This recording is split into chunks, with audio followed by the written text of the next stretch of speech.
sitting there. I had my back to the river. There was a large splash that happened in the river right behind it, where I was sitting.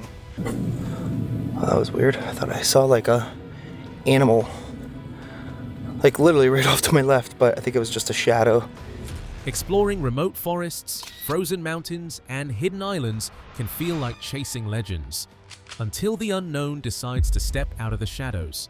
Tonight, we uncover the shocking stories of 6 investigators who crossed paths with something impossible.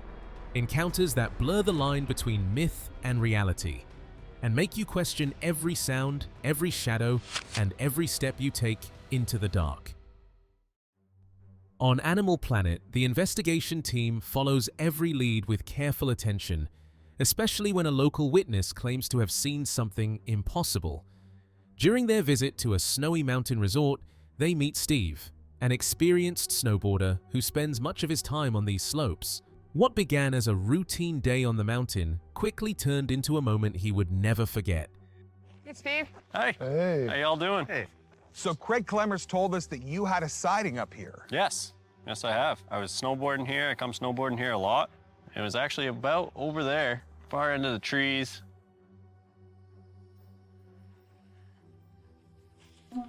Late February. I was snowboarding at Brenton Woods.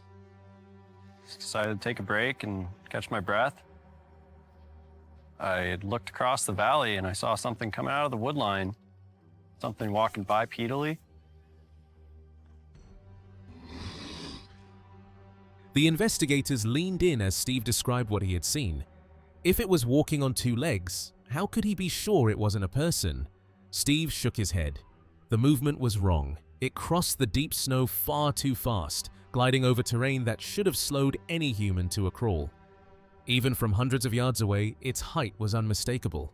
Whatever stepped out of that tree line was massive, and it was moving with a purpose that sent a chill straight through him. Made the hair stand on the back of my neck, you know what I mean? So if it was on 2 legs, how could you rule out for sure it was a human? The way it moved, the way it acted, how fast it went through the snow. I mean, there was deep snowpack. And you knew for sure this thing had to be super tall. From where I was and how far away I was, it had to be something big. Well, how far of a distance is that? At least a few hundred yards. Steve described the terrain as buried under layers of heavy, frozen powder, deep enough to stop any ordinary person in their tracks. Yet the figure moved straight across it, climbing diagonally uphill with calm, effortless strides. There was no slipping, no slowing, no sign of strain. Where a person would have been crawling and gasping for breath, this thing walked as if the mountain itself offered no resistance at all.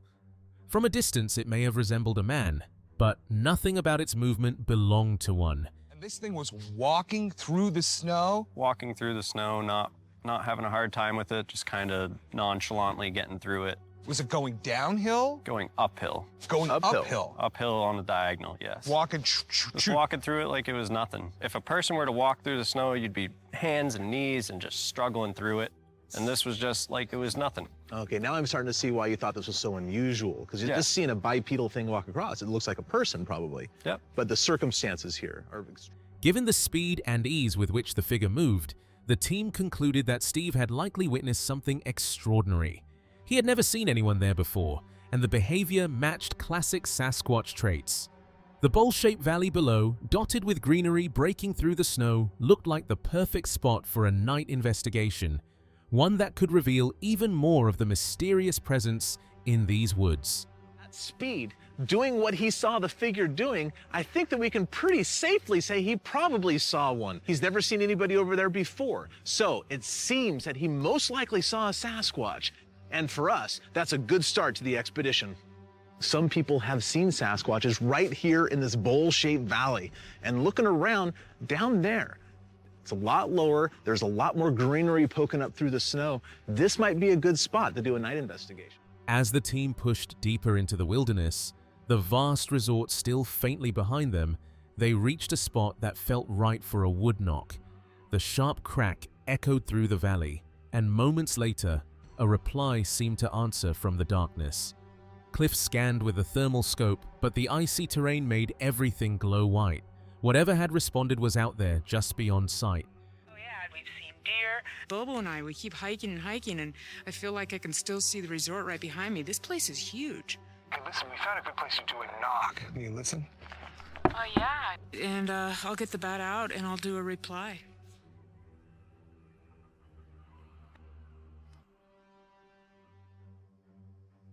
Done. Wow, yeah, we heard it.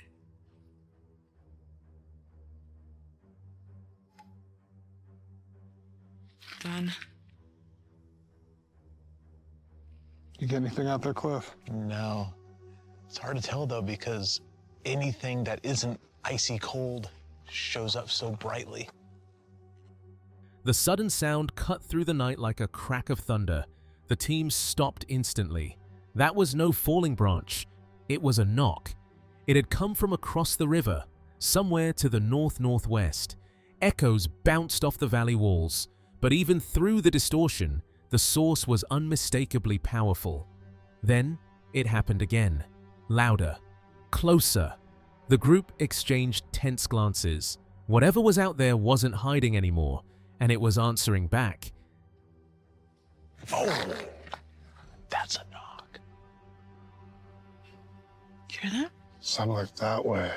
That direction. That way.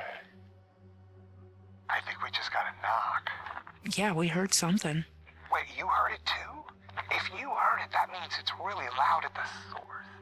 We know there's a lot of echoing going on here, but we feel like it's to the north. Northwest of us, across the river. Remember, there are very few people actually worse at directions than she is. Just take the opposite of what she says. Oh, there it was again. Dude, that's a squatch. The team froze as a single hollow crack snapped through the cold air. Everyone heard it. That meant it had to be powerful at the source. Then another knock rang out, clear, sharp, unmistakable. The valley swallowed the echo, but the message lingered. Something was out there, and it was answering them. Was it just an animal moving through the snow, or had Steve and the team finally come face to face with something far more mysterious and far more dangerous lurking in the valley? On Travel Channel, adventure often comes with unexpected thrills, and nowhere is that more true than on PR's Island. As the sun dipped below the horizon, a sudden chill ran down the back of those exploring its hidden corners, a reminder that some places carry stories that are as eerie as they are unforgettable. Here and kind of stood up and my chills down my back. They're all over Prince of Wales Island. PR's Island isn't just a paradise. It's a realm with boundaries of its own. Those who enter quickly sense that the island is determined to keep humans away, guarding its territory with an unseen force. One wrong step could turn curiosity into danger. They want to keep humans away. They want to keep the humans out of their territory. So it could be dangerous. Bill Muser, a lifelong outdoorsman with a keen eye for the wild, had an encounter that would change him forever. While out hunting with his cousin, they packed into a small motorboat, drifting across the lake and exploring its quiet edges. Planning to build a trapper's cabin as their base, they soon realized the woods were not as empty as they had thought. Something, or someone, was watching, turning their peaceful adventure into a tense, unforgettable ordeal. You know, we packed in a small motor and tooled around the lake a little bit and explored. As they settled in, strange sounds began to echo through the trees, hinting that the woods were far from empty. Every shadow and rustle seemed to warn them that something, or someone, was watching. Hearing some banging on a tree across the way. They struck the tree, and almost immediately a response came from the shadows, sharp, deliberate, and chilling. The sound seemed to move through the forest, echoing off trunks and undergrowth in a way that no ordinary animal could produce. The air grew heavy with unease, as if the woods themselves were alive, watching their every move. Each pause, each rustle, made it clear. They were not alone, and whatever was out there was aware of them. We would pound a little bit and it would pound back at us. 3, maybe 4 good whacks at a time.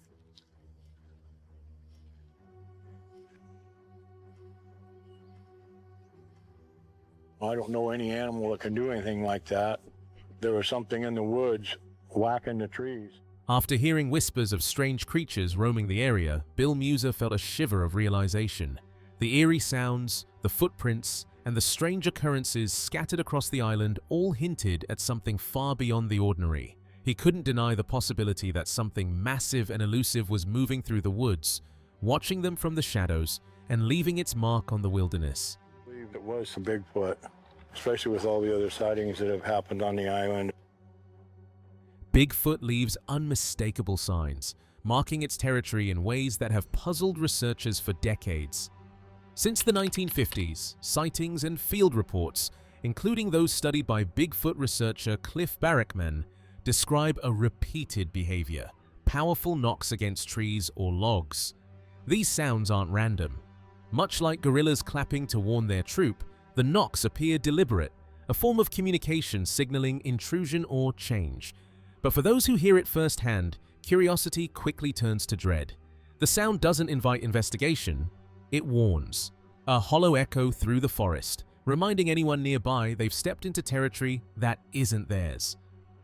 It's been noted as far back as the late 1950s that Bigfoot tends to bang on logs or do something like that. We call it tree knocking. It's very often deployed to let the other Sasquatches in the area know that something has changed, like maybe somebody's come into an area. A similar behavior has been well documented in gorillas. They clap their hands to warn the other gorillas that, hey, intruders are in the area, you know? I think Sasquatches use this form of communication for something similar, but sometimes those tree knocks can be very threatening to the humans. On rare occasions, those venturing into the woods, whether hunting, foraging, or simply exploring, have reported hearing mysterious knocks echoing through the trees. The sounds appear without warning, sharp and deliberate, leaving even the most experienced outdoorsman uneasy. In the silence that follows, the forest seems to hold its breath, as if something unseen is watching their every move. There have been a small number of cases when people have been out of the woods hunting or foraging, and then they hear these knocking noises.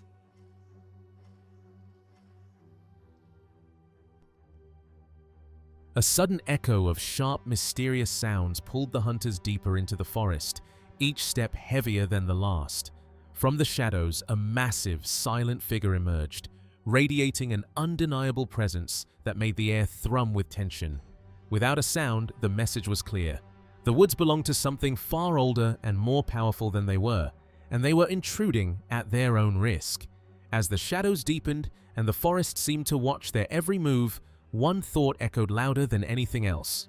What truly lurks in these woods? And would anyone survive if they dared to find out?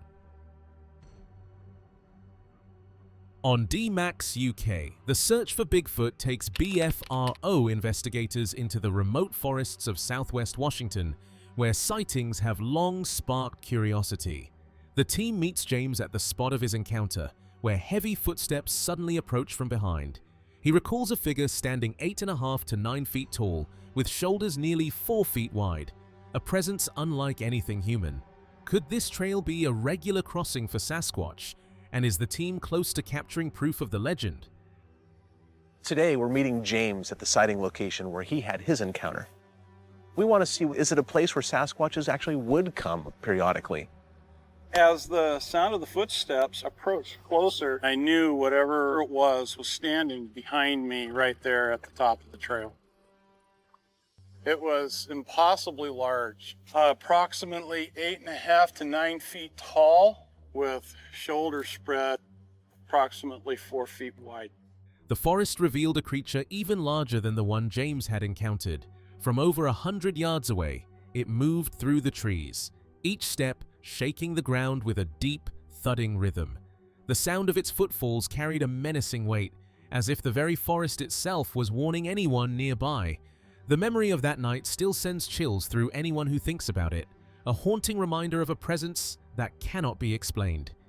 I saw one actually that was bigger than the one he saw, and when it walked around at over 100 yards away, I could hear its footfalls. Boom, boom, boom. It sounds like an elephant. When they are trying to intimidate you and they're stomping their feet as they walk, it's loud. I think you for sure saw and heard a Sasquatch that night. Wow. Just makes the hair stand up on the back of my neck. The team reached the Lewis River, where James's chilling sighting occurred, then moved upstream toward Lake Merwin, where every sound could travel for miles. The ridge to Amboy had a history of strange sightings, and tonight the forest was theirs alone. Closer to where mysterious vocalizations had echoed, every step carried tension as the team readied their strategies, hoping to provoke a response from whatever lurked unseen in the shadows. This is where James's sighting happened, and I think that if we're going to do a night investigation here, we should move further upstream to this area near Lake Merwin. Lake Merwin would have excellent listening conditions. Our broadcast would be able to be heard for miles. Oh, yeah, because they bounce right off the lake. Yeah, and this ridge between Lake Merwin and Amboy to the south actually has a number of sightings on it. We have the place to ourselves, basically. And you know, this is a lot closer to where we were the other night when we heard the vocalization. Also, water investigations are a neat opportunity to do some creative Bigfooting. I've got a few tricks up my sleeve I'd like to give it a shot here. The team readied themselves as the lake carried their calls back with deep, haunting echoes. From nearly 200 feet offshore, 2 heat signatures appeared along the distant shoreline. Movement too vague to make out, but impossible to ignore. Without hesitation, they steered toward shore, marking a coordinate and calling in backup. As they drew closer, the stretch of beach came into view, the same spot where strange activity had been reported before. Something unseen waited in the shadows, and the night was about to reveal it. Hey, Cliff, are you out of the boat on the shore right now? No, we're about 200 feet from shore in the lake. Look to your left down the shoreline. There was just 2 hot spots on the shoreline. I don't see anything, but hold on. It could be elk, it could be deer, it could be a Bigfoot. I don't know. They were on the beach. It's just too far away for this thing to get any detail. Let's get over there and find out. All right, Bo, you said it was ahead of us to the left. We're going to push in the shore and take a GPS coordinate. I'll get that to you, and you meet us over there, all right? Well, let's double time it over there. The team anticipated where a Sasquatch might move, knowing higher ground offered a strategic vantage. An open clearing caught their attention, an ideal spot to send a call into the forest. When the sound echoed back, it wasn't a reflection of their own voice. Something deep in the shadows had answered, sharp and deliberate. Through radios, the team confirmed the response, and a tense excitement rippled through the group. The forest felt alive, every rustle and shadow charged with anticipation. Whatever was out there had made its presence unmistakably clear. I'd like to do a call. Renee and Cliff, do you copy? I'm gonna do a howl.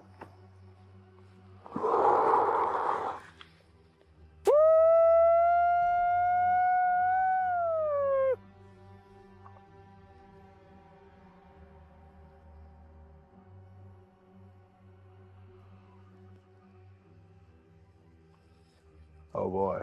Wait, that's not an echo. That wasn't an echo. From a high vantage point, the team scanned the area, senses on edge. Movements in the forest suggested the creatures might be closing in. Cliff listened intently. One of the team insisted it wasn't just an echo. Judging by his tone, he had to be taken seriously. Team members considered their own position. What sounded like a reflection of sound from their spot could easily differ from what was happening elsewhere. Every step, every rustle in the trees carried weight. The possibility of something unseen moving closer made the tension nearly tangible. In the silent pause that followed, the forest seemed to hold its breath.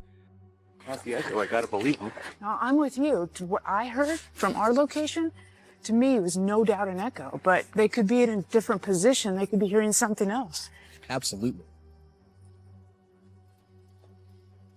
Bolo, come over here. What'd you find?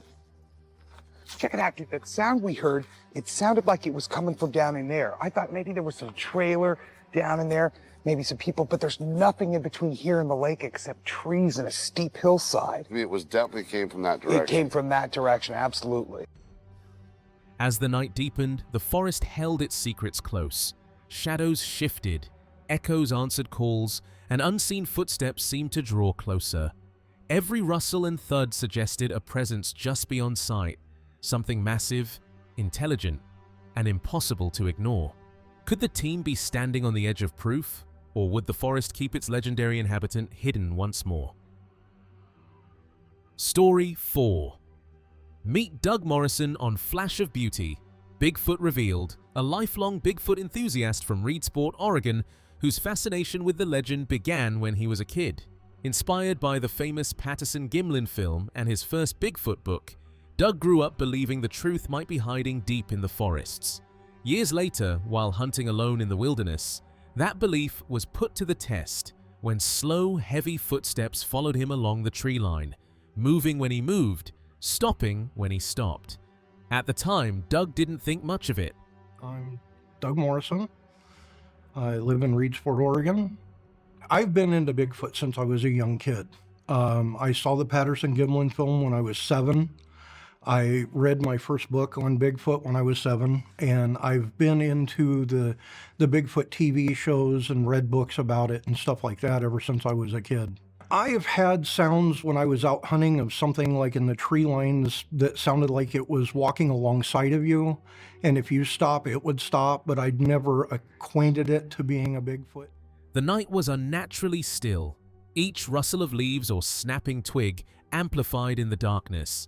Doug and his wife lay in the open field beneath a bright moon, their small cocker spaniel suddenly stiffening, growling, and staring toward the tree line along the Satsa River.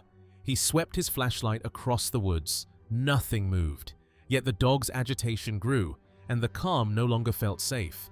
Whatever was out there, it was watching, and it didn't want to be seen.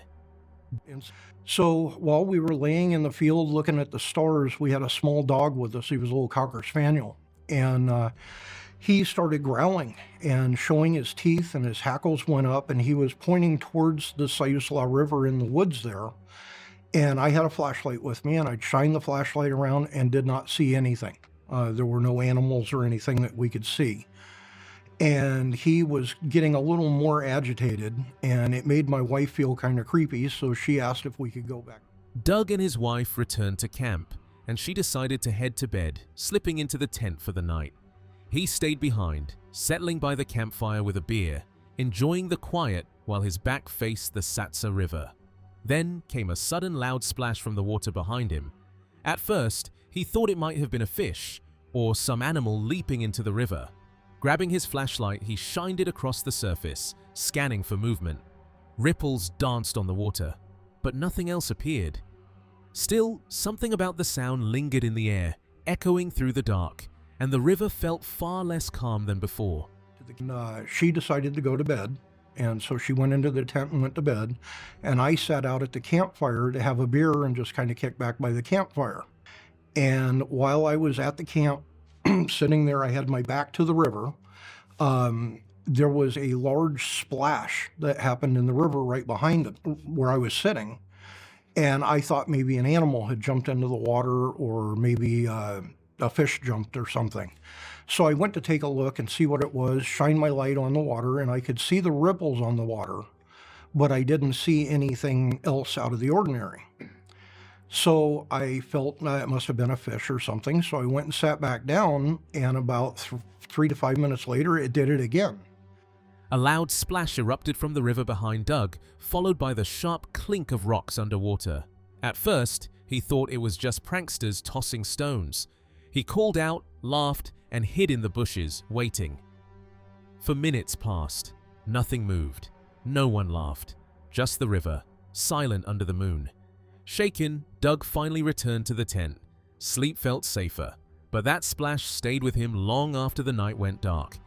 And it was followed by the sound of rocks clinking together, like it was underwater, which led me to believe something threw a large rock.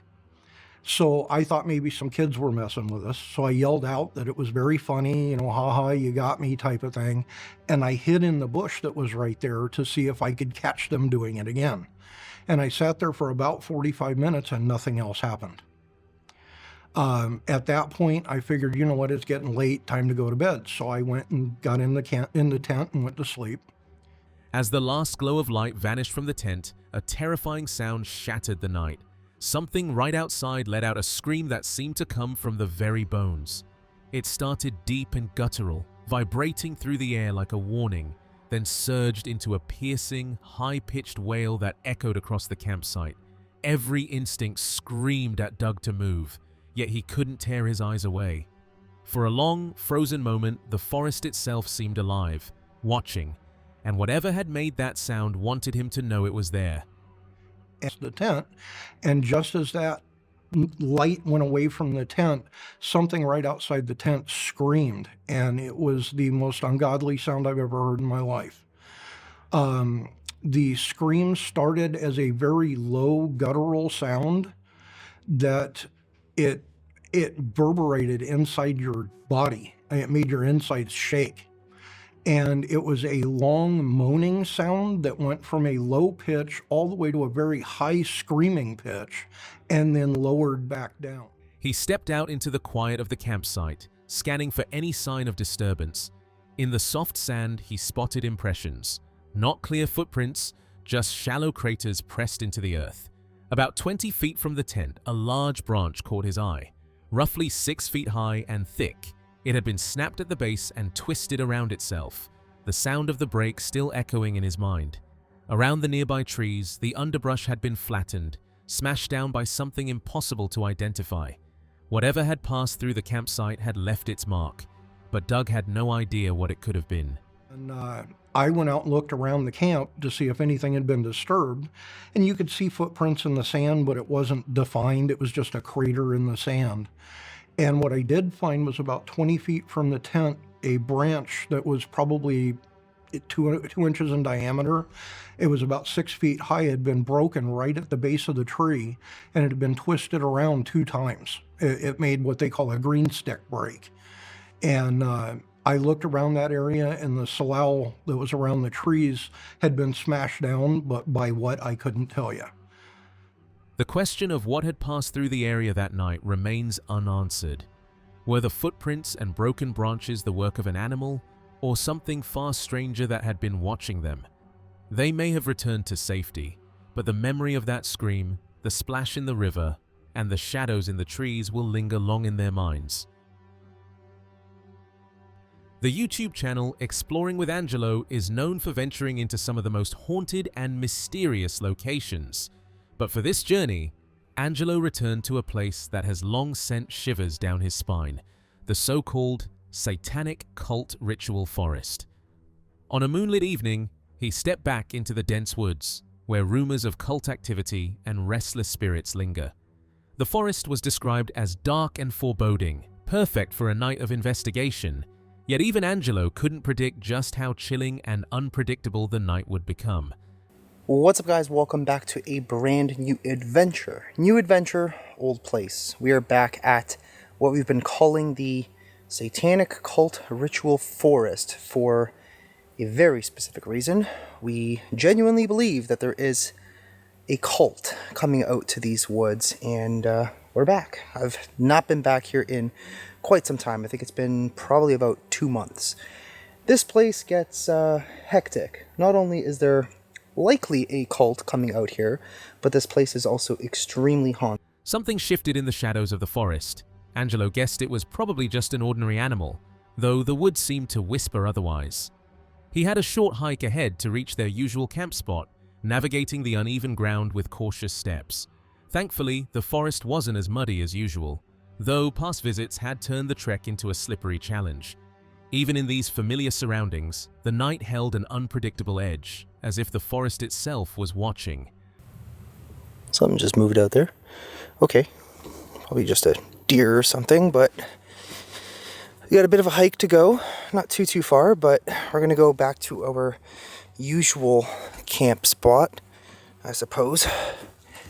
And at least it's not super muddy. Usually when we come here, it is ridiculously muddy in some spots. The moment sent a chill down Angelo's spine. A sound had come from behind, subtle yet unmistakable, and for a brief second, it felt as though someone, or something, was right there, just out of sight. Shaking off the unease, he pressed onward, each step forward deepening the sense that the forest was far from empty. That was creepy. I heard something back there, but it also kind of felt almost as if like someone was behind me for a second there. Hello?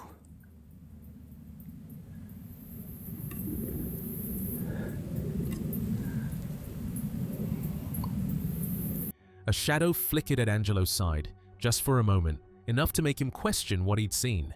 A soft, haunting whistle drifted through the trees, carrying with it a chill that seemed to seep into the bones.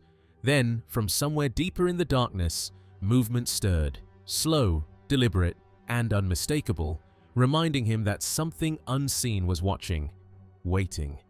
Oh, that was weird. I thought I saw like a animal, like literally right off to my left, but I think it was just a shadow.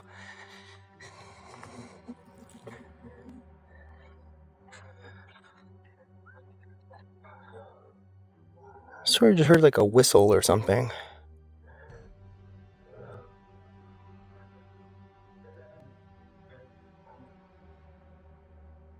The night air was still, heavy with the scent of dried leaves ready to ignite. For a heartbeat, Angelo felt an unsettling presence behind him, something moving just out of sight. A faint, deliberate rustle echoed through the forest, barely audible but enough to set his nerves on edge. The shadows seemed to shift around him. Really dry and it'll actually catch.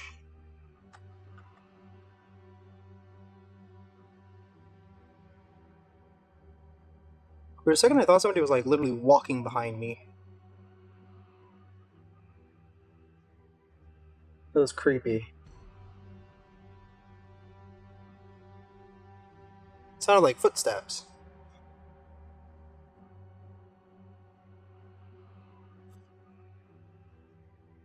A strange sound sliced through the stillness of the forest, hauntingly familiar. He was terrified and straining to place it. He could have sworn he'd heard it before, distant yet impossible to ignore. The woods had fallen eerily silent, amplifying every whisper of movement. Names were called into the darkness, unanswered, only heightening the sense that someone, or something, was lurking just beyond sight. Then it came again, sharper this time. A piercing, whistle-like tone that echoed through the trees, unmistakably real, undeniably close, and utterly unexplainable. Okay, I swear I just heard that again. It sounded closer this time. What?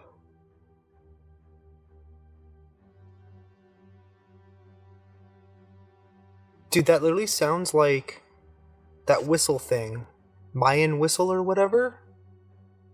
That is legit like probably the third time I've heard that out here. Why? He shook his head, trying to make sense of it, but nothing did. This was exactly what he had feared, yet never fully believed. Then it came again, that strange scoffing sound, low and deliberate, cutting through the stillness. He had heard it here before, but never like this. What was it? What did it mean? His mind raced, but no answer came. Only the unsettling certainty that something unseen was watching, waiting, and enjoying every moment of his confusion. Exactly what I'm friggin' talking about. Like, it doesn't even make sense.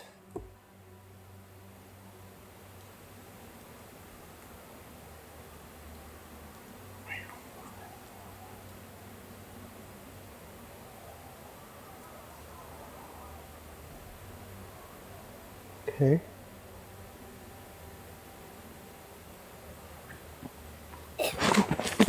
What was that? Dude, that was a weird scoffing noise again. I've heard that here before. What does that? I don't even understand. A sudden, unidentifiable sound tore through the silence, sharp enough to make Angelo's blood run cold. For a moment, the forest itself seemed to shrink around him, shadows deepening, moving as if alive. Something unseen lingered just beyond the firelight, close enough to feel, yet impossibly hidden. Every instinct screamed danger, and the woods whispered back in a language only fear could understand.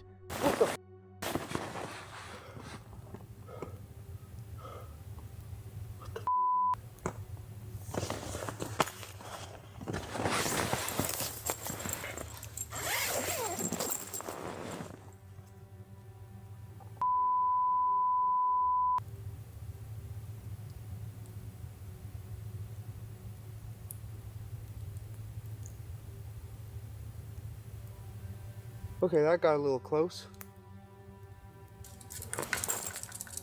What was that? What is that?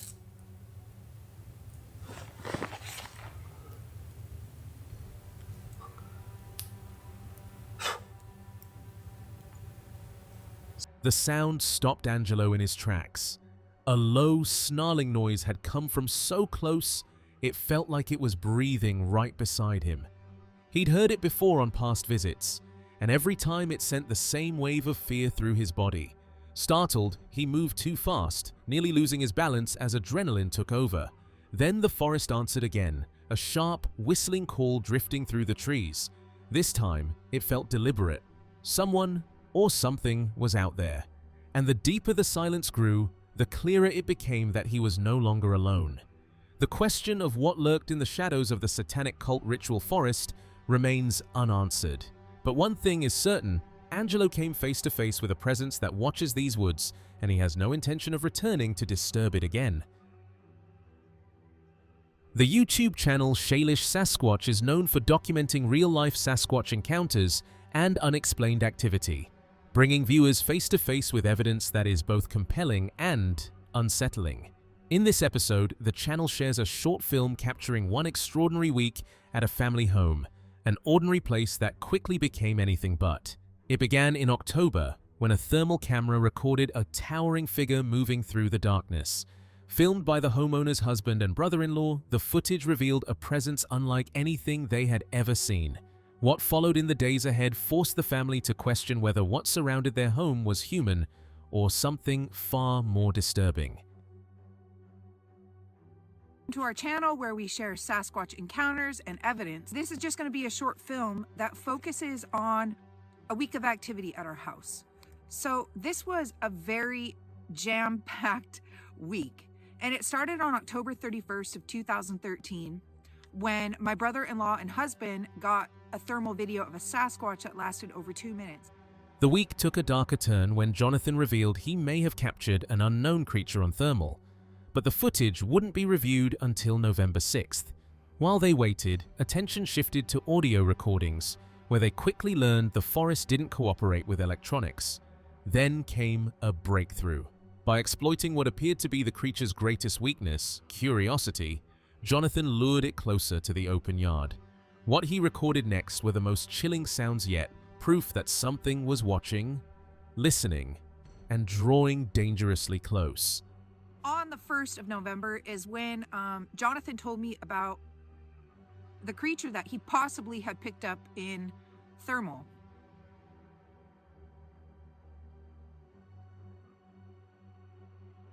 On November 1st, we had not yet gone over the video. That didn't happen until November 6th. So my audio project, I had the best luck putting audio in the yard. Anytime I tried to infiltrate the forest with any sort of electronics or anything, it just didn't go as well. It worked best when I draw off of their weakness, which is curiosity, and bring them in. And that's when I got the best audio files. The first clear sign of unusual activity emerged in November.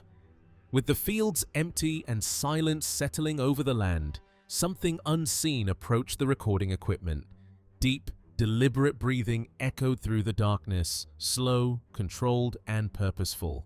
Moments later, the presence returned, repeating the same unsettling ritual. Each sound felt intentional, as if whatever lingered nearby was studying them, testing boundaries, daring them to react. Now, all the cows were gone at this point. They were all removed by November 1st. Something came up to the audio and did some very odd, heavy breathing.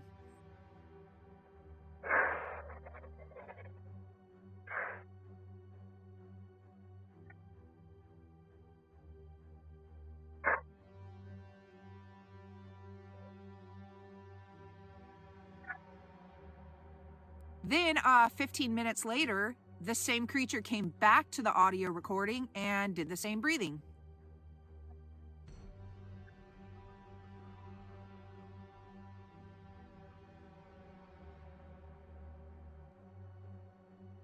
The day of revelation came on November 6th. For the first time, the team reviewed the thermal footage, and what they saw left them speechless. an undeniable glimpse of something massive moving through the night. Later, on a remote ridge, the evidence became physical. Impressions in the soft soil suggested 2 colossal steps had been taken, though only one could be preserved. Every detail of that single cast spoke of a presence far larger than anything familiar, leaving them with a chilling certainty they had truly crossed paths with something extraordinary. So November 6th was the day that we put in the SD card and watched the thermal video, and of course we were blown away. We went to the ridge later that day and we cast a 16.5-inch footprint, and there was actually 2 of them. There was a right and a left print, but the only one that was castable, being on the ridge, was the right footprint. They continued their search along the ridge, scanning every inch of soft soil. Soon, they discovered 3 more massive impressions, each confirming the presence of something far larger than ordinary. As night fell, the air grew tense. Strange, haunting sounds began to echo across the ridge, unmistakable vocalizations that hinted at intelligence, though their meaning remained a mystery. Hours later, deep in the darkness, a far more commanding presence made itself known. A low, guttural call reverberated through the forest, unlike anything they had heard before, leaving no doubt that the elusive creature had stepped into their world. We went looking for more footprints up and down the ridge, and we found 3 more impressions that were, again, 16.5 inches.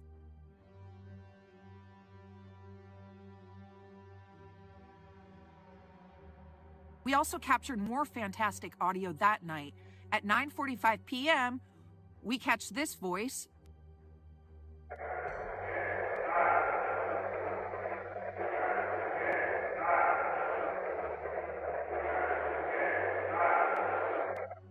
And then finally at 11:30 p.m. on the 7th, we captured the big guy. Now the big guy has such a deep growly voice that it's really hard to make out, and I have multiple recordings of him, what sounds like he's talking, even though you can't make out what he's saying. That week, they tried an unusual experiment. They placed a pile of stones atop a fence post in an area the creature frequented. Each time, 3 separate attempts, half the stones vanished. While it could have been a coincidence, the repeated pattern hinted at a deliberate, intelligent presence, silently observing and interacting from the shadows. Also very interesting was that week we tried something with stones. We always hear that Sasquatch will mess with stones or rocks in your yard or garden or whatever. So we took a pile of stones and put them on top of a fence post where an area where they frequent.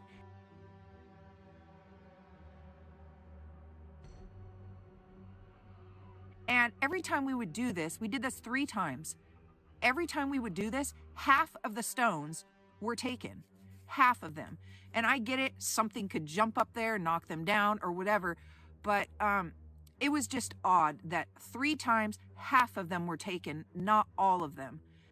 It was a week unlike any other. Something moved across the property again and again, leaving subtle signs each time it passed through. Every encounter offered only fragments, brief moments of exposure, before retreating back into the darkness, as if the presence revealed only what it wanted them to see. So this was a very interesting week for us. It seems like the Sasquatch were at the very least passing through our property multiple times throughout this week and giving us a small glimpse of them. After days of fleeting sightings, unexplained sounds, and undeniable evidence, the family was left with more questions than answers. Was the presence merely part of the forest, or something far more intelligent, deliberate, and aware? And if it was real, had they truly witnessed it? Or had they only been allowed a brief glimpse before it vanished once again? Travel Channel follows the investigation to the BFRO, the Bigfoot Field Researchers Organization, one of the most trusted teams documenting Sasquatch encounters. Experienced investigators, remote locations, eyewitness reports, thermal scans, physical evidence. When something unexplained appears, BFRO steps in to find out. Is it a known animal? Or something that defies explanation? What do you suppose that is? Holy what is that? It's emanating a lot of heat, whatever it is. Right away. And we had a pretty good size heat signature on it. Only an animal would give a heat signature like that, but it's not moving. Odd. Not sure what it is, but there's a possibility this could be a Bigfoot laying down in its nest. Bears have been known to lay for quite a while, especially after they've eaten. Could it be a really big bear? Like a huge bear. At first, no one could explain it. They checked every known animal, but nothing matched the size. The evidence didn't fit. Questions grew louder. One thing was clear: they had to get closer. We had no idea what we were looking at, but went through all the different possibilities of the animals that are here, and nothing matched that size. I'd like to find out what it is. Oh, we have to go out there. Whatever left that sign was still out there, and it couldn't be ignored. In broad daylight, the team enters a thick, overgrown area, almost impossible to move through. The sun is out, but the place feels wrong. Quiet, heavy, unsettling. As they move carefully, they stop. Something ahead doesn't belong. Curiosity turns to concern. The investigation just took an unexpected turn. This is just a creepy spot.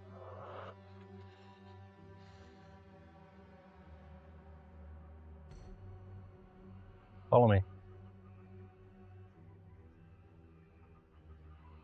What is that? Look at this thing.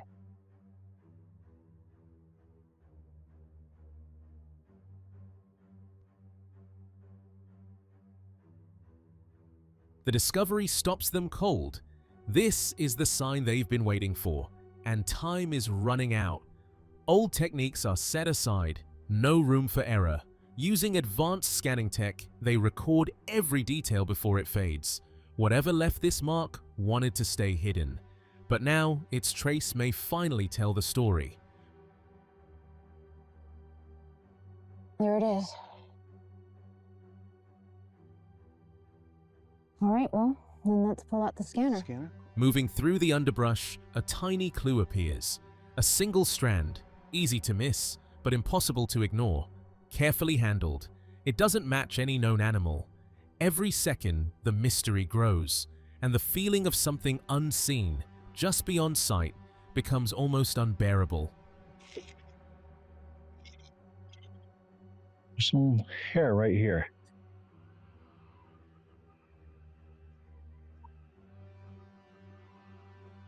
There's one little hair. This is interesting. It's definitely not deer, not bear, certainly not elk. I don't know what. Careful now. They adjust their angle. Then, a sudden stop. Something unusual lies on the ground. Closer inspection, a strange collection of materials, almost like a hidden nest. Curiosity spikes, unease spikes. Every step edges them closer to something extraordinary and unsettling. Whatever left this behind is watching, and it's not making itself easy to find. Yeah, if you can lean it down a little. And that's a little further away.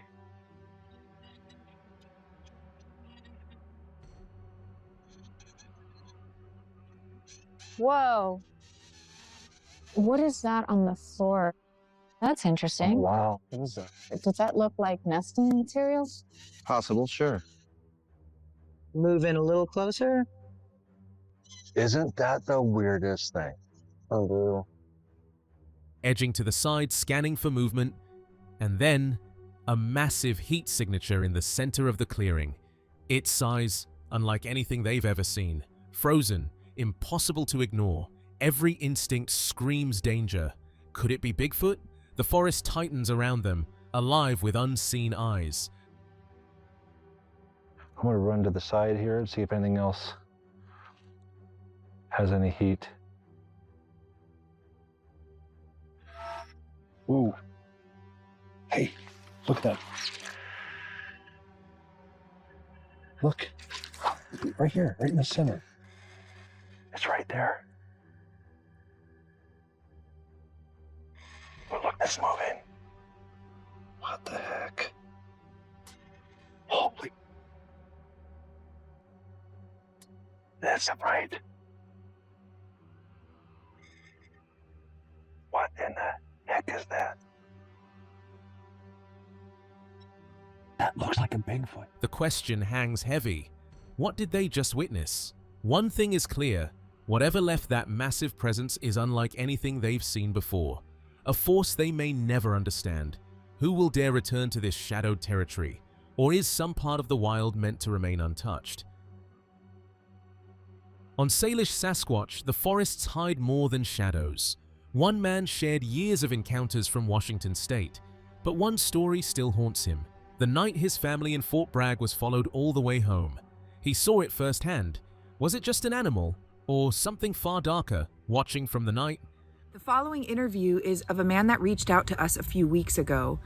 He has been collecting Sasquatch stories from Washington State for quite some years now. And also, if you've ever heard of the Fort Bragg incident that happened in California where the Sasquatch attempted to follow the family into the house, that's his family's story, and he heard it firsthand from them when he was 15 years old. John Bowers, Jack to most, has carried this story his entire life. 7 decades of memory, tracing back to his aunt's family in Fort Bragg. Long before Bigfoot was a term, strange signs appeared in these forests. In 1958, a man found massive footprints along a remote California grade. No explanation, no reference. He called them the Shadow Giants. From that moment, a mystery was born, one that would collide with Jack's own family history. Semi-important thing. My name is John Bowers. Jack, they call me, has been for 76 or 7 years of my life. We had an incident in 1962 with my aunt's folks down in Fort Bragg, California. And that's what we'd like to talk about today and record that for posterity and for truth.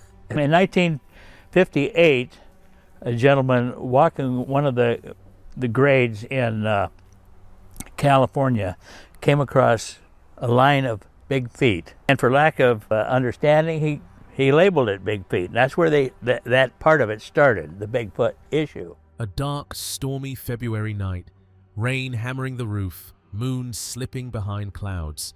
A figure moved inside the house. Then Jack's aunt froze at the front window.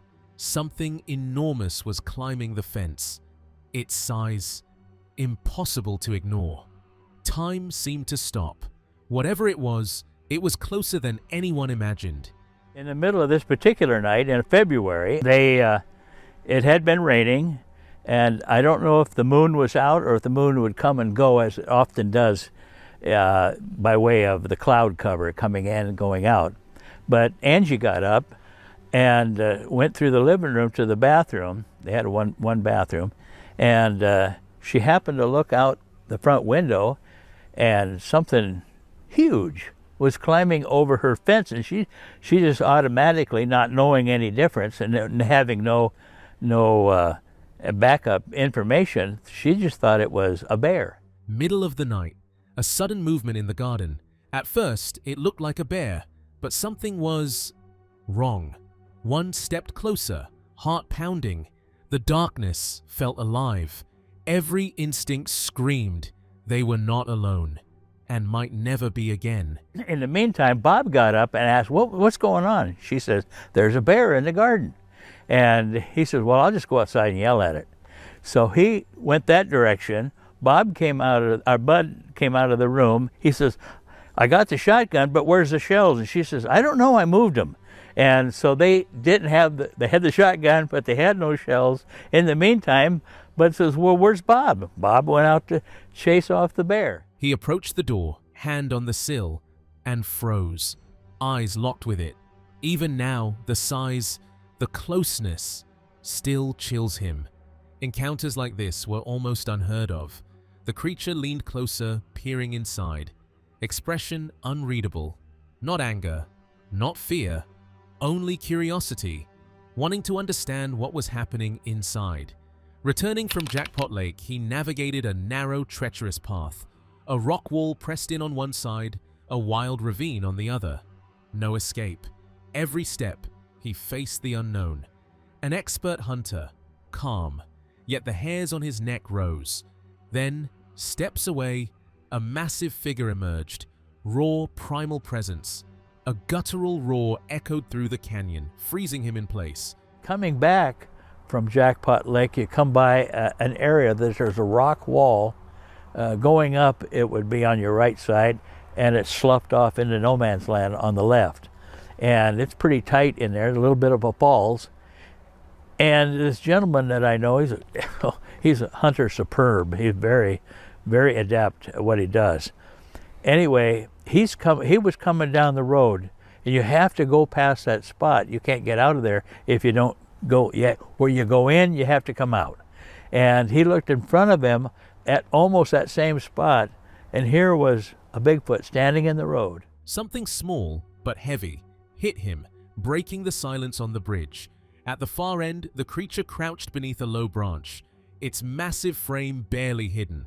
Later, the branch measured over 8 feet from the ground, revealing the full size of the being lurking in the shadows. Jack knew people who faced them deep in the wild, places most would never dare.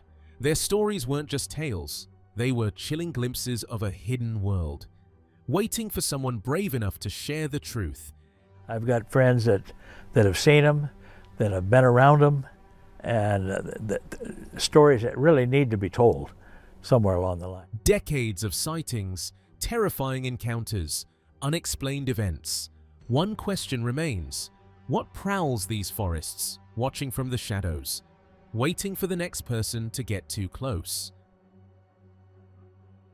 In a Flash of Beauty, Bigfoot Revealed, seasoned researcher Eric Brad, who has spent years tracking elusive creatures through the dense forests of the Pacific Northwest, freezes as something moves just beyond the frame, too deliberate for falling debris, too heavy to be explained by wind. A tree snaps clean at the center, weaker branches untouched. Whatever did it acted fast, with intent. The question isn't if something was there, it's what had the strength to do it, unseen. Moving, it almost looked like plant material falling down. Okay, so what did I just see here? Oh my goodness.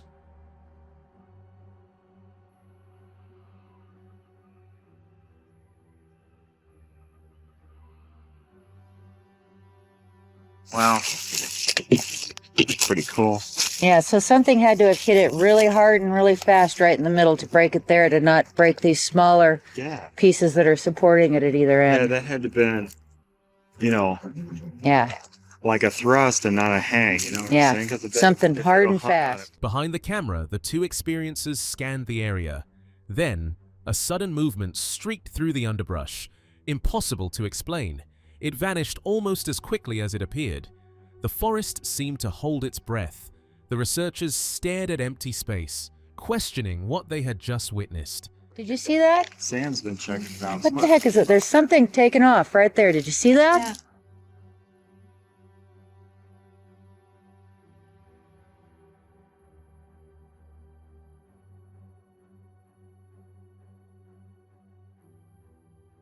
Barb Shupe retraced the moment with her friend, pointing to the spot where everything changed.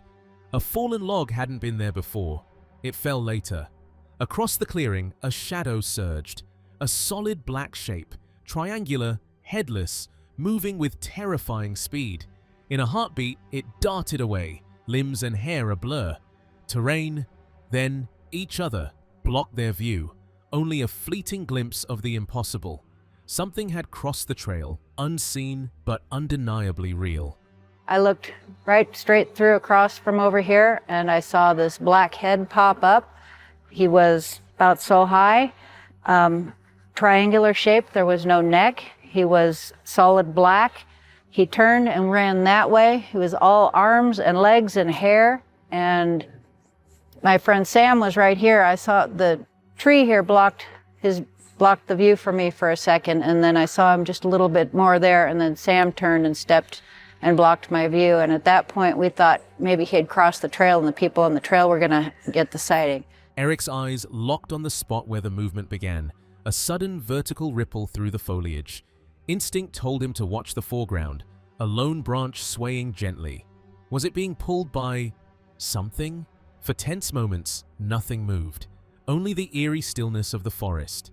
The air felt charged, as if an unseen force had left its mark, waiting for someone sharp enough to notice. Is in the region where this movement, this vertically downward movement is taking place. I'm looking to see whether there are any effects on the stuff in the foreground, right? You know how there's that hanging, that brown branch. And so that's the first place my attention is drawn, is to see whether the stuff in the foreground is somehow drawn into the effect. And I don't see that. Barb realized everything she'd imagined was real. The impossible appeared in the forest. A dark head surged into view, then vanished, moving with thriller-like speed. Watching it on a small screen didn't do it justice. Only on a larger projection did the full scale and shock hit. This wasn't a fleeting glimpse. Her camera could never capture it fully. Something, or someone, grabbed Barb with crushing force. She gasped, heart hammering. Then came sounds from the shadows, sharp, relentless, moving closer, echoing through trees and water. They were no longer observers. Danger was real. Adrenaline surged. Barb and her friend abandoned their gear, stumbling through the underbrush. The forest swallowed their retreat. Neither dared to look back at the darkness chasing them. The things that surround this experience gives you lessons, you know? It's not just that Sasquatch exists, it's that Sasquatch can do this and this and this. Oh wait, and he can do this too. Huh, that kind of thing. I could just sit here and scrub this back and forth for an hour. This thing that you've shown me here on this tablet is kind of troubling and interesting at the same time. I haven't seen anything like this in the context of Bigfoot. What moved through the forest so suddenly? A shadow, or something intelligent, dangerous, watching their every step. Even as they fled, the memory and the fear refused to fade. The question of what truly lurks in these forests, mountains, and islands remains unanswered. 6 investigators, 6 encounters, and a chilling reminder. Some legends are closer than we dare to imagine. If you think you've heard it all, think again. Which story gave you chills the most? Comment below.